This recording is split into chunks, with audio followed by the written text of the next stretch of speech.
जय हिंद साथियों।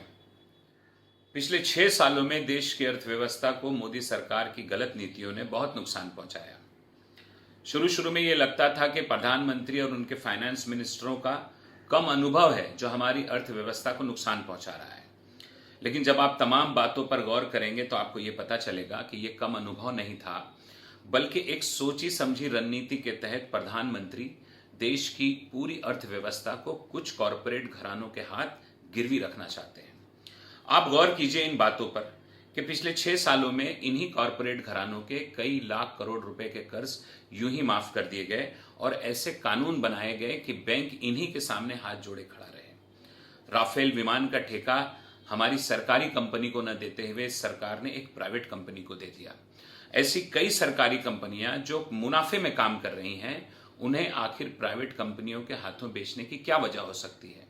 जीएसटी और नोटबंदी लगाकर इस सरकार ने स्मॉल और मीडियम इंडस्ट्रीज को पहले ही खत्म कर दिया। पिछले 6 सालों में इस सरकार ने कभी भी बेरोजगारी को गंभीरता से नहीं लिया। अब उस सरकार की नजर है इस देश के कृषि विभाग पर। दोस्तों, देश की जीडीपी में कृषि विभाग का योगदान 17% का है। वो कृषि विभाग जो पिछले तिमाही का जो रिजल्ट आया था, जब जीडीपी -23.9% नीचे चली गई थी, तमाम सेक्टर माइनस में थे, सिर्फ कृषि विभाग एक सेक्टर हमारा ऐसा है जो 3.4% प्लस में था। अब उसके खिलाफ ये सरकार बिल लाई है ताकि किसान और खेती पूरी तरह से कारपोरेट घरानों के कब्जे में चली जाए।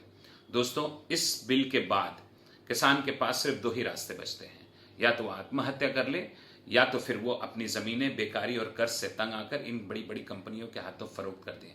ये बिल न सिर्फ देश के किसानों को दर बदर भटकने पर मजबूर कर देगा, बल्कि ये इस देश के आम आदमी की जेब पर इतना बड़ा हमला होगा कि इस महंगाई की मार से हम फिर कई साल के लिए पीछे चले जाएंगे।